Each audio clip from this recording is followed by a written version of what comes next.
In the previous video, we created a sonata form by piecing together melodic building blocks. While the process was successful, the piece that we created was not of the highest artistic quality. Let me show you what I mean. Let me show you a real sonata form. The most perfect sonata form I know is the Beethoven Opus 49 No. 2. Remember, a sonata form is made up of three large sections: an exposition, a development, and a recapitulation. The exposition has two themes and two sections of going-to music that follow those. The second theme is usually in a different key, and the going-to music that follows that is in the same key. The recapitulation is usually about the same as the exposition, but the second theme is back in tonic, and so is the going-to music that follows that. The development is made up of going-to music, and it usually makes reference to one or more of the themes from the exposition. Let me walk you through the Beethoven. The first theme is comprised of two contrasting ideas. The first is an emphatic statement made up of a tonic pitch followed by a triplet arpeggio. The second idea is lyrical and soft. It dips down a step and then rises as a scale to the dominant before falling to a cadence on the mediant. Together, these two ideas look like a four measure phrase. I say look because it doesn't sound like a four measure phrase to me. I hear two contrasting ideas, the opening emphatic one that is two measures long, and the lyrical one which is two measures with a three-note pickup. We often talk of antecedent and consequent phrases. The antecedent, as its name implies, comes before the other one, which is in some way a consequence of the first. In music theory class, we sometimes demonstrate this by setting up virtually identical phrases, except for their endings. Here's a good example from the last movement of the Brahms First Symphony.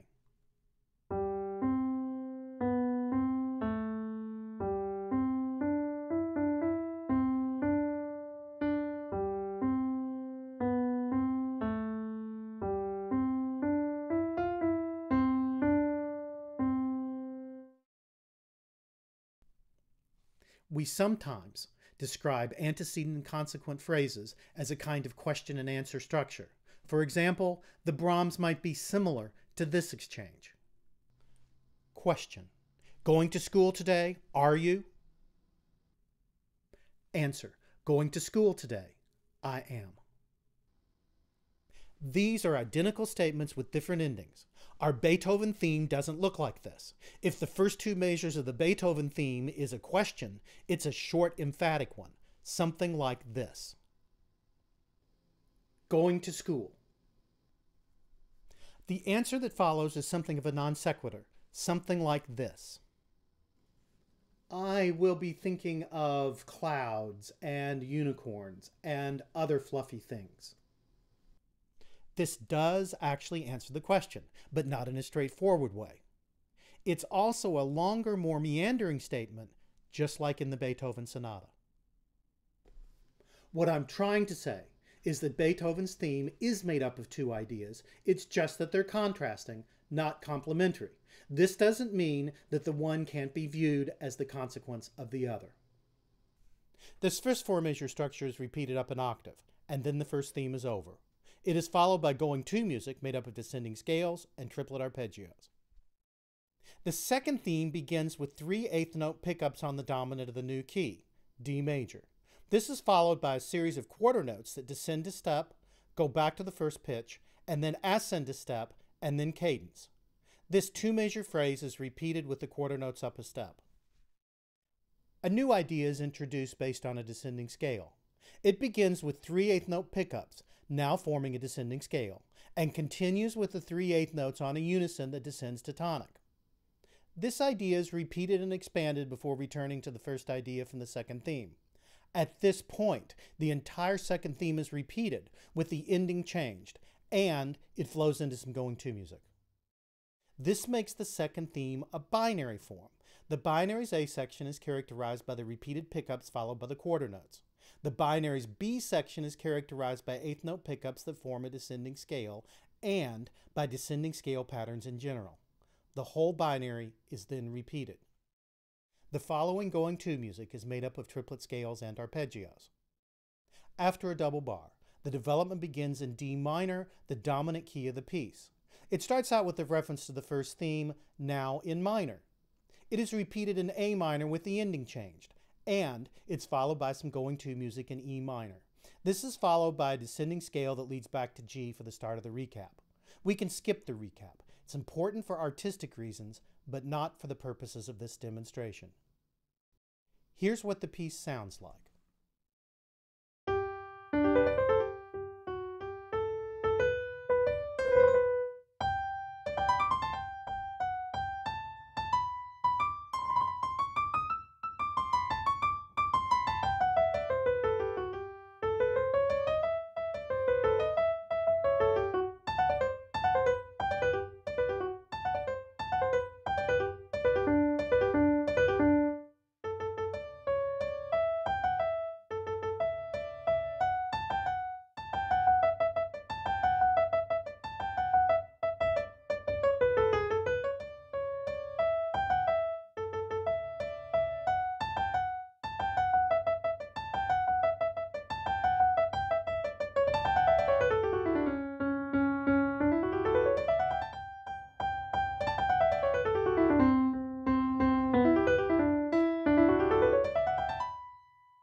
Simple yet elegant. So why is this piece better than ours? Well, there's probably a lot of reasons, but the one that's foremost in my mind is that it's unified. It's not just a bunch of random melodic building blocks shoehorned together. A.B. Marx was well aware of this. In his book, his Lehre, he says, "If we let a completely closed song form follow another one that exists for itself without an internal and firm connection, we do not get a new form, but only a sequence of different song forms arranged in a row. New forms emerge, on the other hand, when different themes or themes and transitions come together to form a whole that is not merely externally juxtaposed, but internally connected." So, did Beethoven actually seek out these kinds of connections when he was writing this piece?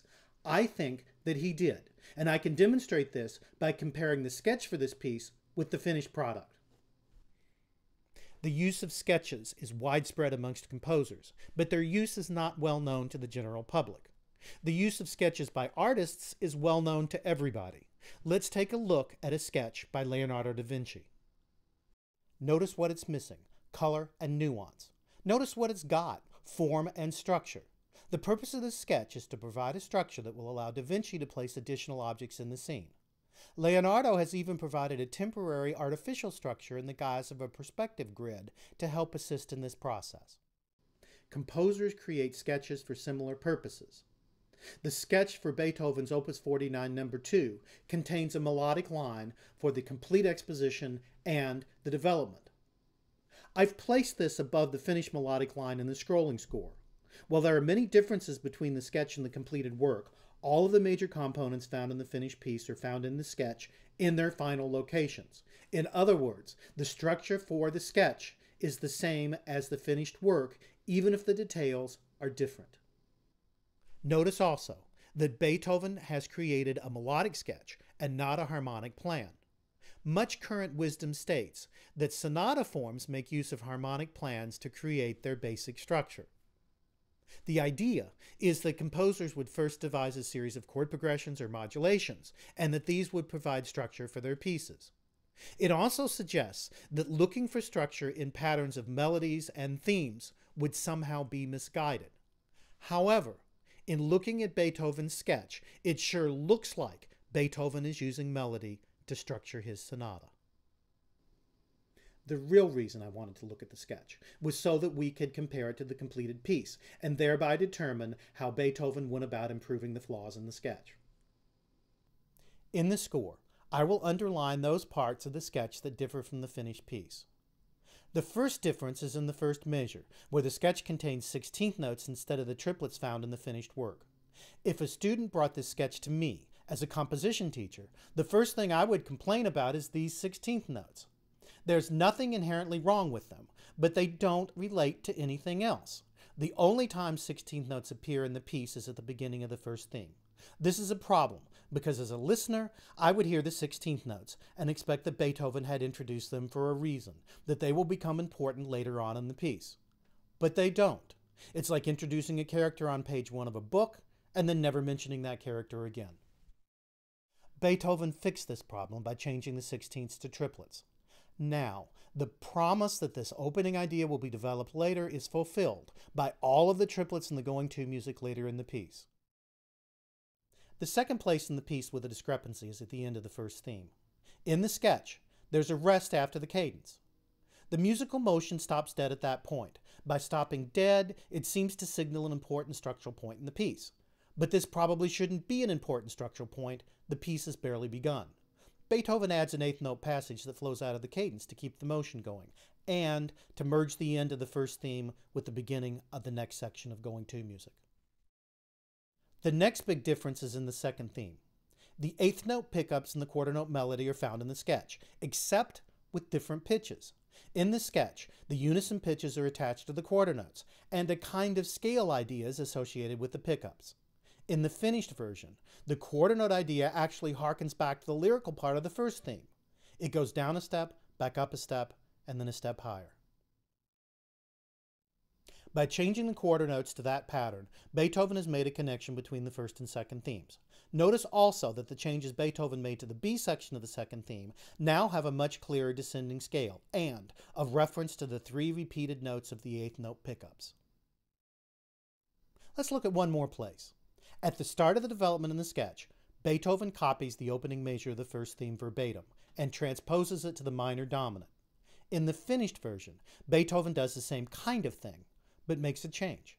The triplets no longer start with an upward arpeggio. Instead, they form a descending scale. This small change ties this passage in with all of the triplet scales in the previous going-to music. Many composers have used the start of the development as a kind of a false start, to make it seem like the piece is going back to the beginning, but with some small variation, like a change to the minor mode. Beethoven is clearly doing that in the sketch, but in the finished version, he's made it seem like the development is a continuation of the triplet scales, as well as referencing the opening idea. The point of explaining all this minutiae is to show that Beethoven intentionally found connections between the motives of his piece. Music theorists sometimes call this motivic transformation, or it's other times called thematic transformation, or maybe thematic process. But whatever you call it, it's a technique that helps a piece to coalesce into a single, unified whole. Let's look at a scrolling score that compares the sketch to the completed melodic line. The sketch is on the top.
Next time, I'll demonstrate this concept of motivic transformation using a well-known work, Beethoven's Fifth Symphony.